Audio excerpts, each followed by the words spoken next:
Hello, could you help me grow this channel? Subscribing is totally free. Just one click below this video is all it takes. My sister stood in front of me, smiling, casual, declaring that our family vacation was only for winners. I blinked, my coffee cooling in my hand. I realized then and there I was no longer playing by her rules. It was a Tuesday morning, the kind where you can hear the neighbor's sprinklers before your alarm goes off. And I was halfway through my second mug of coffee when Erin called. Not texted, called. That should have been my first clue that this wasn't just a check-in. Erin rarely called unless there was something she wanted or something she thought I'd missed. I picked up, still a little groggy, and she went straight into it like we'd been mid-conversation. Hey, so Mom and Dad booked the cabin again, same place in Lake George. It's next month, third weekend. It's gonna be me, Dave, the kids, and Mom and Dad. You know, winners only. I froze, phone wedged between my shoulder and ear, staring blankly at the coffee dribbling down the outside of my mug from where I'd overfilled it. Winners only? I repeated, making sure I heard her right. She laughed, that sharp giggle she's perfected since college, the one that says, "Don't take this seriously, but you know I mean it." Come on, Lisa, I'm just saying, you've been, stuck. You work all the time, you don't date, and you literally haven't done anything new in years. This trip's more for people who are killing it right now, you know? I just think it might not be your scene this year. I didn't say anything. There was a weird buzzing in my ears. Not quite rage, not quite heartbreak. Just that slow dawning recognition that someone who shares your bloodline doesn't really see you anymore. Not as you are. It hit like a static charge from a worn-out sweater. I nodded, even though she couldn't see me. Right, not my scene. She moved on, talking about jet skis and cabin renovations, and how her youngest had started fencing lessons. She was always full of things to say when the subject was her. I murmured the right responses, let her talk until she was satisfied with the performance, and we hung up. The phone clicked dead, and I sat there for a long moment, feeling like the floor had quietly given out beneath me. You have to understand, growing up, Erin and I weren't just sisters. We were war buddies. Single mom, 2 jobs, food stamps, and a hand-me-down sofa that creaked like a haunted house. We were the kind of kids who knew how to make a box of macaroni stretch 3 nights, who could read each other's eyes across a room to know whether to stay quiet or start laughing. I used to think that bond was unbreakable. I was wrong. In the years since college, Erin had gone corporate and flashy. She married Dave, who inherited his dad's insurance firm, and started racking up followers on social media with all their glitzy family photos and spontaneous dance parties in matching pajamas. Meanwhile, I built my life like a damn fortress. Steady job in IT, modest apartment, no kids, no mess. I didn't crave her chaos, but I respected her hustle. Or at least I thought I did. Until she opened her mouth and said what she really thought. I told myself to let it go. It was just Erin being Erin, right? But it sat in my gut like a swallowed marble, cold and heavy. I couldn't stop turning it over in my head. Only for winners. As if living simply and managing your own life with dignity didn't count anymore. As if success was only measurable in brunch reservations and lakefront selfies. I went to bed that night still chewing on those words, pretending I wasn't furious. And then I remembered something she probably forgot. I still paid her rent. A deal we struck years ago when Dave's firm hit a bump and Erin didn't want to sell her little side property. A rental she couldn't manage herself. I agreed to pay the mortgage so it wouldn't go under, and in return, she'd keep the title under both our names for when I retired. But that deal wasn't on paper. It was just us. Just trust. At 3 a.m, I sat up in bed, stared at my phone, and opened my banking app. I set a reminder to cancel the auto transfer before the next due date.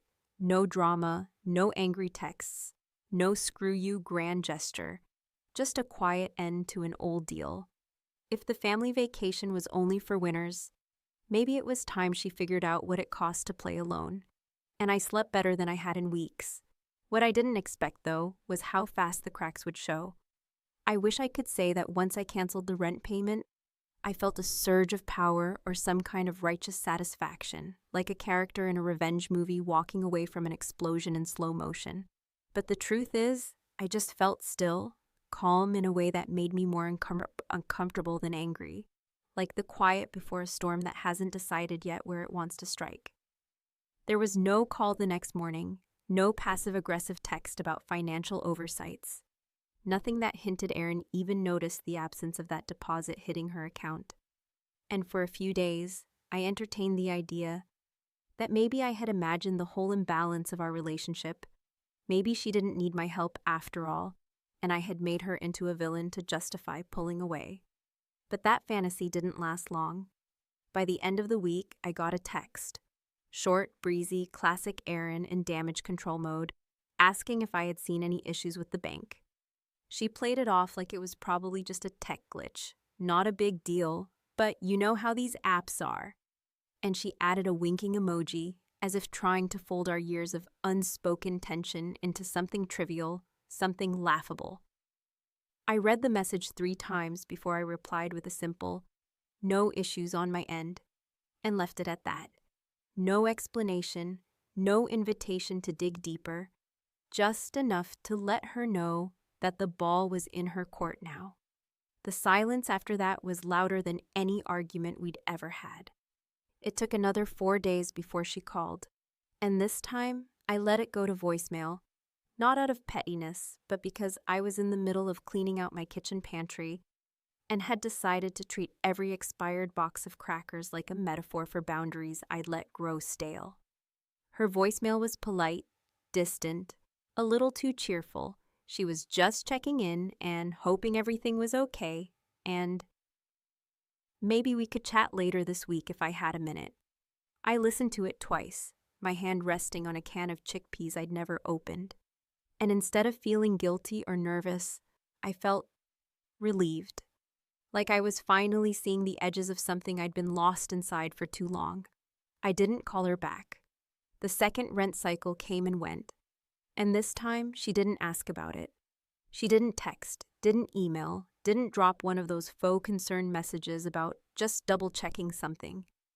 It was almost as if she thought if she ignored it long enough, the money might magically appear. Or maybe she believed that the version of me who always stepped in would eventually crack. But I didn't. I stayed still, quiet, and deliberate. Then I got the call from her landlord, or rather, from her property manager, a woman named Kayla, who had no idea who I was at first. Just a number listed on the last payment record.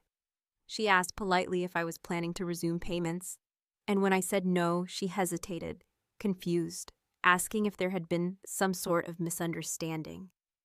I told her there wasn't, that I wasn't involved in the rental agreement anymore, and she thanked me awkwardly and hung up, but not before telling me that the last payment on file had bounced. That was the moment I realized Erin hadn't just assumed I'd come back around. She had literally counted on me not holding my ground. Later that night, I spoke with Jen, our mutual friend who always managed to straddle the line between being sympathetic to both of us and somehow never getting caught in the crossfire.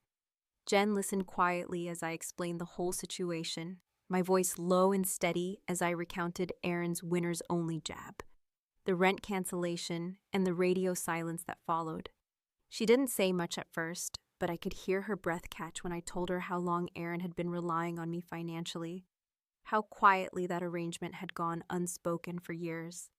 Jen finally said, "Lisa, I think you're doing the right thing, but just know, people like Erin don't fall gracefully. She's going to make noise." And Jen was right.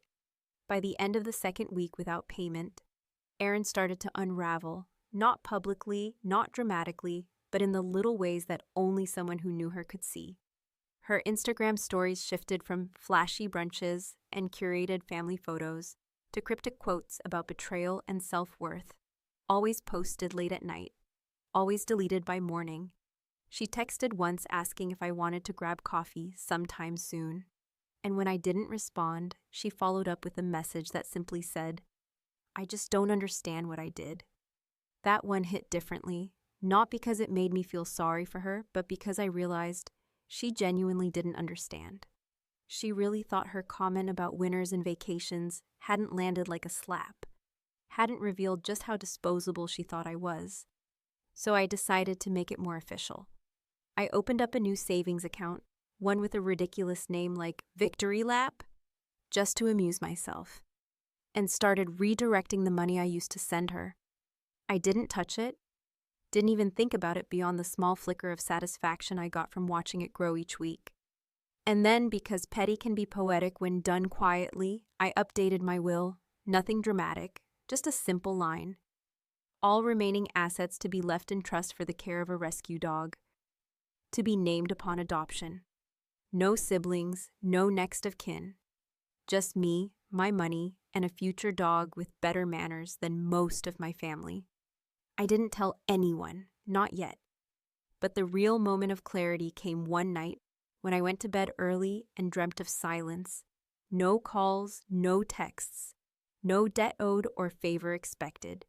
Just me in a quiet house, where the only sound was my own breathing and the distant hum of peace settling in. I woke up to a knock on the door at 11:45 p.m. And there she was, Erin. No makeup, hoodie zipped up to her chin, eyes puffy and red like she'd been crying for hours. She didn't say anything at first, just stood there on my porch like a stray cat too proud to meow. I waited, and then she said it. I've got nowhere else to go. The night Erin showed up at my door with her face drawn tight and her voice barely above a whisper, I felt a flicker of something I hadn't felt toward her in a long time. Pity maybe, or possibly the last trace of sisterly instinct not yet eroded by years of her casual superiority. There was no storm, no yelling, no dramatic speech or demand for explanation. She just stood there on the porch, eyes rimmed red and backpack slung over one shoulder like a teenager kicked out of her own life, and I, half asleep in my bathrobe and holding a cup of chamomile tea I hadn't even sipped yet, simply opened the door and let her walk past me like she still belonged. She didn't say much that night, and I didn't ask. I offered her the couch, a blanket, and one of those microwavable beanbag heating pads she used to steal from me when we lived together in college. She thanked me with a nod, sat down in silence, and turned her back toward the TV where the nightly news was quietly murmuring about rising rents and inflation, like some ironic background commentary that only I seemed to notice. I went to bed wondering what rock bottom looked like for someone like Erin. Someone who had curated her life like a Pinterest board, all soft lighting and coordinated throw pillows, and whether she even knew she had hit it yet. By the next morning, she was already trying to regain some control of the narrative. She made coffee, real coffee from the good beans I usually reserve for weekends, and started talking about how this was temporary and just a blip and no big deal. She offered to do the dishes without being asked and said she'd start looking for new tenants for the rental unit as soon as things settled, which sounded suspiciously like code for, once I can figure out how to spin this in my favor. I didn't push. I let her talk. Let her wear the mask of normalcy she'd carefully crafted over the years, because I knew that pretending everything was fine was part of how she survived, and I wanted to see how long she could keep it up under my roof. It wasn't long before the cracks began to show. The third night she was there, I came home to find my fridge half empty, the remnants of a charcuterie board I'd made for myself now scattered across 2 plates, one of which had been left in the sink under a soggy pile of paper towels. My wine, my good unopened for 6 months wine, had been uncorked and reduced to a quarter bottle left warm on the counter, and Erin was sitting on the couch in sweatpants that used to be mine, scrolling through Zillow on her phone like she had $100,000 in her pocket, and not a single unpaid bill in sight.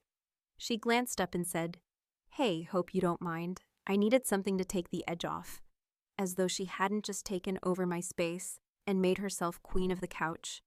I nodded, lips tight, and went to my room, where I sat in the dark for nearly 20 minutes, clutching my phone and weighing the cost of confrontation. But instead of confronting her, I did something quieter. I took pictures. Not of her, but of the fridge, the wine, the couch, the open pantry, the laundry pile. Evidence, not for court or for public shaming, but for me, to remind myself that I wasn't crazy or overreacting, that this wasn't how things were supposed to go. I began keeping a mental ledger. Every night she left a mess, every bill I covered without thanks, every moment she pretended she wasn't 5 steps behind in her own life. Then, as if trying to sweeten the growing tension with a layer of false intimacy, she started sharing vulnerabilities. She told me one night over leftover pasta that she lost her job 2 months before the rent stopped, that she had maxed out 2 credit cards, and was considering taking a loan from her husband's retirement account without telling him. She laughed when she said it, like it was just another quirky Erin moment. But I didn't laugh back. I just nodded, filed it away, and made a mental note that her version of rock bottom came with a punchline. But the part that really twisted the knife came a few days later when I found the folder. It was tucked into her backpack, unzipped and half spilled on the side of the couch. And while I wasn't actively snooping, I wasn't exactly avoiding the truth either. Inside were printouts, screenshots of texts, emails, even a PDF of a spreadsheet with my name in the corner. It was a rental income report, the one I had sent her back when I first started covering her mortgage. And next to it was a note she'd written to herself. Lisa Eels long-term fallback. I stared at those words like they were in another language, trying to decode the part of my brain that had once believed she respected me, even a little. That night, I didn't say anything. I made dinner, offered her a plate, and when she declined, I ate alone while the washing machine hummed behind me, soothing in its mechanical indifference. And when she went to bed early, meaning she crashed on my couch and turned off the lamp like she owned the darkness, I sat down with my laptop and did something I never thought I'd do. I filed an official notice with a small claims court, not because I wanted to humiliate her, but because I needed her to understand, in terms she could never spin or erase, that I was done being her backup plan. The next morning, I left the notice on the kitchen table beside her coffee mug, and I waited. She didn't speak for 3 hours, just floated around the apartment like a ghost with a grudge, until finally she sat down, looked at me across the room and said, "You think this makes you the bigger person?" I didn't respond. I didn't have to, because finally the tables had turned, and she didn't like the view from where I'd been standing all these years. The kitchen had never felt colder, not because of the temperature or the draft that crept in through the back window, but because of the silence that filled the space after Erin dropped that question like a dare, her voice laced with just enough venom to remind me that for all her temporary humility, the real her was never far beneath the surface. "You think this makes you the bigger person?" she had asked. And she didn't need to say anything more, because the challenge hung in the air like smoke from a fire that never truly went out, only smoldered in secret. I let the silence stretch longer than it needed to, watching her across the table, watching the way her fingers gripped the edge of the chair like she wasn't sure whether she wanted to stand up and scream or sink down and disappear. I didn't give her an answer, not right away, because I had learned that people like Erin didn't listen when you spoke from anger. They only heard the parts they could twist into victimhood. Instead, I folded the court document back into its envelope, stood slowly, and began cleaning up the coffee mugs from the table with the same calm I used to reserve for crisis calls at work. I didn't look at her when I said, "I think I'm finally just being a person, no bigger, no better, just done pretending your mess isn't mine to carry." She didn't reply. She just got up and left the room like the floor might give out beneath her. The next few days were strange, surreal even, like living with a ghost that occasionally needed Wi-Fi and almond milk. She moved quieter, treaded softer, and though she didn't apologize, not in any way that counted, she started doing small things that looked suspiciously like guilt. Wearing a sweater of civility, she made her bed. She vacuumed the hallway. She even bought groceries once and left the receipt on the fridge as if to say, "See, I can contribute." But it was all too little, too late, and we both knew it. And then came the confrontation. It was a Wednesday evening, the sun just starting to dip below the rooftops, painting the living room in that soft golden hue that always made our old family photo albums feel like sacred artifacts. And Erin finally said the words I hadn't expected to hear, at least not so plainly. "I lied to you," she said, not looking at me, but instead staring down at the stack of unopened mail on the side table like the truth was hidden in one of the envelopes. "About the rental, about the money, I had more than enough last year. I just didn't want to use it. I wanted you to keep paying because it felt safer, because I knew you wouldn't say no." I didn't move. I didn't speak. I just waited, heart pounding in my ears, because I knew there was more.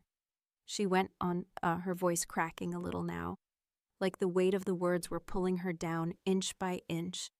"And I said that thing about the vacation, only for winners, because I was mad, because I knew Mom and Dad were still talking about how stable your life is, how responsible you are, and it made me feel like I was 10 again, and you were getting a gold star for making your own lunch, while I was being yelled at for losing another jacket."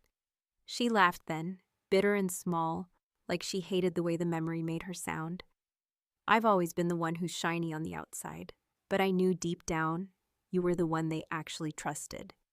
I wanted to say something, to tell her that wasn't true, or that it didn't matter anymore. But the truth was, it did matter. It mattered a lot because all those years I thought I was the background character in Erin's sparkling, chaotic movie. I was actually the one holding the script, editing the disasters behind the scenes so the final cut looked polished. And she knew it. She finally looked up, and her face was raw, tired in a way that no filter could hide. "I'm sorry, Lisa. I really am. I just didn't know how else to ask for help without feeling like a failure. And when you stopped paying, I felt exposed, like the curtain came down and everyone saw me." I took a deep breath, sat down across from her, and for the first time since she walked through my door, I let the wall drop just a little. "You want to know what I felt when you said that vacation was for winners? I felt like I'd spent my whole life doing the right thing, saving money, helping family, staying out of trouble, and still ended up being the one who wasn't invited to the table. You didn't just insult me, you made me feel like I had wasted everything." She didn't argue, she just nodded, slow and sad. What happened next wasn't forgiveness, not really. It was more like a transaction, a quiet exchange of boundaries drawn and lines redrawn. I told her she could stay until the end of the month, but rent was resuming and it would be market rate, no exceptions. I showed her the court notice and said I'd cancel it if she made good on the back payments within 60 days. And then, because I'm not heartless, just tired, I told her she could keep using the guest Wi-Fi password until she found a place. But after that, I was done being her safety net. Her eyes filled with tears, but she didn't cry. Not then, not in front of me. She just nodded again, gathered her laptop, and said she understood. Later that night, Jen called, asking how things were going, and when I told her everything, she was quiet for a long time before saying, "You know, it's okay to feel bad for doing what's right. It doesn't mean it was wrong." I hung up the phone and stood by the window, watching Erin sit outside on the patio bench, wrapped in a blanket and staring at the stars like they held some kind of answer she hadn't thought to ask for yet. And I realized then that sometimes the reckoning doesn't come with fire or fury. It comes with a whisper and a mirror and the quiet truth that not every bond can survive the weight of being one-sided for too long. And as I turned off the light, I thought to myself, maybe this isn't the end of us, but it's definitely the end of the version where I'm the one who always bends. The morning of the vacation, the one I was so publicly deemed unfit for, the one I had tried not to think about with any real emotion since that moment Erin uttered those 4 loaded words. We both woke earlier than usual, the house unusually quiet, as if even the walls knew the weight of what was about to unfold. The smell of fresh coffee drifted from the kitchen, but there was no music. No TV murmuring in the background. No forced cheerfulness to bridge the awkward silence we'd been living in. Erin moved through the house like someone navigating a museum of her own regrets, careful not to touch too much, quiet enough to make me wonder if she'd finally stopped rehearsing her exit and had started accepting it instead. We didn't speak much as we went through the motions of our morning routines, but I noticed her suitcase by the door, zipped tight and standing upright with an optimism that felt artificial. She had been invited, after all. Of course she had.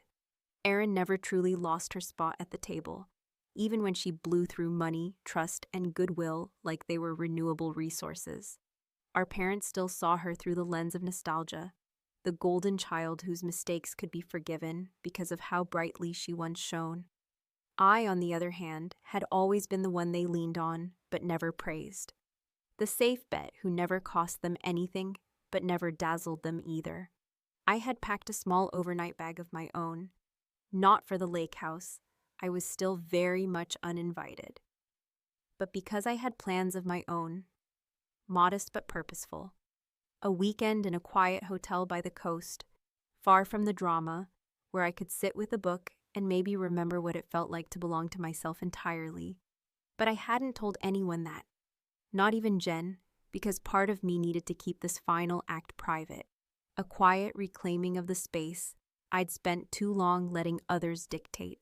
Just before 10, a car pulled up in front of the house, and through the blinds I could see our parents, their cheerful faces behind the windshield, oblivious to the frost between their daughters. Erin turned to me, her voice low and tight with something that could have been shame or desperation. At this point, it was hard to tell the difference, and said, "They're expecting you." I blinked, caught off guard. "They're expecting you," I repeated, watching her expression flicker with confusion. She shook her head slowly. "No, they asked if you were coming. I told them you weren't sure. But they want you there, Lisa. They just didn't know how to ask." I wanted to believe her. I wanted to believe that maybe, finally, someone had realized I was worth the extra effort. The second invitation, the follow-up call. But I had learned the hard way that the people closest to you often build their comfort around your silence and only notice your absence when it becomes inconvenient. So I said nothing, just picked up my bag and walked with her to the front step, where the car was idling and the engine's low hum seemed to echo all the unsaid words between us. Our parents got out and hugged Erin, warm and animated, and then turned to me with expressions that teetered between surprise and guilt. My mother said something about how glad she was to see me, how it wouldn't have felt right without both girls there, but I could see in her eyes that this wasn't a plan she had made. It was a reaction, a patch over a crack she didn't understand had been spreading for years. I stood there, bag still in hand, staring at the open car door, and I realized I didn't want to go, not out of spite, not even out of pride, but because I no longer felt compelled to chase inclusion in a space that had never adjusted itself to make room for me without strings attached. Erin was watching me too, her eyes softer now, less guarded, and maybe for the first time since childhood, she looked smaller than me, not in stature, but in certainty. "I'm going somewhere else," I said finally, my voice calm and firm. "I hope you all have a good time." My father looked confused. My mother tried to ask questions, but Erin didn't stop me. She stepped aside and let me pass, and I walked away from that car. From the years of being the backup, the fixer, the invisible glue that held things together without ever being acknowledged. I drove for hours, not in a straight line, but through back roads and small towns, letting the silence fill the spaces where resentment used to live. I checked into the hotel with no plan except to rest, to breathe, and to finally allow myself the luxury of not explaining everything I did. That night, I sat by the hotel window, sipping a glass of wine that no one else would claim or waste, and watched the waves roll in under a cloudy sky that didn't need to be pretty to be meaningful. At some point around midnight, my phone buzzed. It was a message from Erin. "Thank you for holding the line, even when it hurt. I'm trying. I don't know how long it'll take, but I am." I stared at the message for a long time, unsure of what to say, unsure if it was even mine to respond to. I didn't reply, not because I was angry, but because some answers don't come in the form of words. They come in the form of choices, of who you decide to be once the people who defined you no longer get to write the story. And as I turned off my phone and curled under the unfamiliar sheets, I thought to myself that winning doesn't always look like triumph, doesn't always come with a moment of applause or a final dramatic monologue. Sometimes winning looks like walking away with your peace intact and your name no longer on anyone's emergency contact list. Some winners get trophies, some get scars, and some get nothing more than the quiet, undeniable truth that they are finally free.